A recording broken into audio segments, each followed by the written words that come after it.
सामने बैठे इस देश के वो किसान योद्धा जो निरंतर लगातार पिछले 8 महीने से अपने योद्धा होने का परिचय ही नहीं दिया, इस देश और दुनिया को अपना साथ साथ करवाया है। उस हजारों भगत सिंहों को मेरा लाखों लाख बार सिर झुका के सलाम। मेरी माताएं बहनें और सारे किसान योद्धाओं को राम राम भाई। साथियों, एक जिक्र होया करता राम तेरी गंगा मैली हो गई। आज जो नए नए मंत्री बने हैं और उनके जो बयान आ रहे हैं उनसे ऐसा लगता है कि भारत तेरी संसद मैली हो गई। साथियों, एक बात तो मैं आपको यकीन दिलाते हैं, हमारे एरिया की तरफ से, हरियाणा की तरफ से, ये मत सोचो कि आप अकेले हो। ये शुरुआत है, आगाज है लुहारू एरिया से। आने वाले चंद दिनों में, 5, 7 या 10 दिनों में तोशाम से आएगा एक बहुत बड़ा जनसैलाब। आपको हौसला देने, आपको जितनी भी जो जरूरत की चीजें हैं उनका सहयोग करने के लिए। तो साथियों, ये मत सोचो कि जनता जो गांव में लोग हैं वो उदास हैं या कुछ कर नहीं रहे। जो हमारे महाराज जी हैं, गंगाराम शोरण जी हैं, ये लोग धरातल के ऊपर जो ग्रामीण धरती है उसके ऊपर इतनी मेहनत कर रहे हैं। आप अकेले नहीं हो, ये विश्वास कर लो, आप अकेले नहीं हो।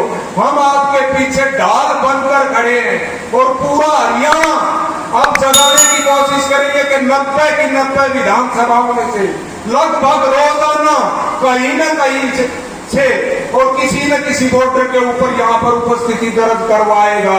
हजारों हजार किसान रोजाना आने की कोशिश करेंगे। ये तो महज शुरुआत है लोहारू की रखी छाल। और साथियों, बातें तो बहुत ज्यादा है, बहुत ज्यादा। किसी ने आतंकवादी का, किसी ने उग्रवादी का, किसी ने खालिस्तानी का।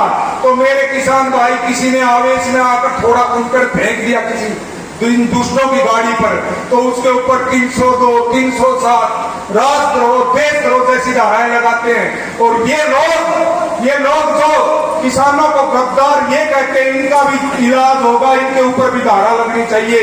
कोई तो धारा लगनी चाहिए कि नहीं? लेकिन कल तो नई मंत्री चुनी गई है, उन्होंने किसान को मवाली कहा और उसका इन लोगों का कि मैं मेरे शब्द वापस लेती हूं। क्या पर्याप्त है? अगर किसान ऐसी गलती करके कह देगा कि मैं भी मेरे शब्द वापस लेता हूं, तो हमारे ऊपर धारा क्यों? इन दुष्टों पर क्यों नहीं? साथियों, पीछे से जो ग्रामीण इकाई है, जो एडवोकेट लॉबी है, वो सारी आपके पीछे खड़ी है। चिंता मत करो, हर तरफ से तुम लावारिस नहीं हो, तुम इतने मजबूत हो कि तुम्हारी ढाल बन के खड़ा पूरा है। धन्यवाद साथियों। निरंतर 8 महीनों से उन्हीं की अध्यक्षता में आज सब इतना बड़ा जत्था लेकर के हम आए हैं। तो सर्वप्रथम मैं श्रद्धेय पूज्य स्वामी जी का हृदय की गहराइयों से धन्यवाद करती हूँ।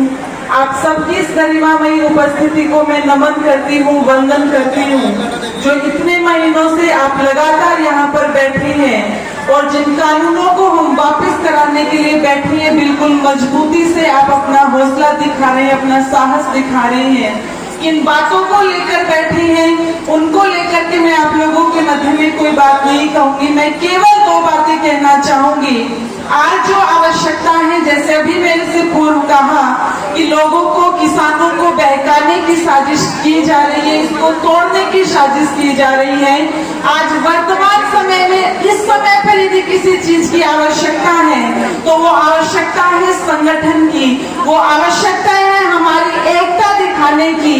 जब छोटी क्लास में थे तो पढ़ते थे यूनियन इज स्ट्रेंथ, एकता में बल है। आज उसी कहानी को फिर से दोहराने की आवश्यकता है कि हमें कोई कितना ही आकर के क्यों ना बहकाए, हमें कोई कितना ही आकर के कुछ भी कहे, लेकिन हमारा संगठन नहीं टूटना चाहिए। क्योंकि जो शक्ति संगठन के अंदर होती है वो शक्ति किसी चीज के अंदर नहीं होती। लाखों की भीड़ होती है किसी रैली के अंदर, लेकिन लाखों पुलिस वाले नहीं होते उस रैली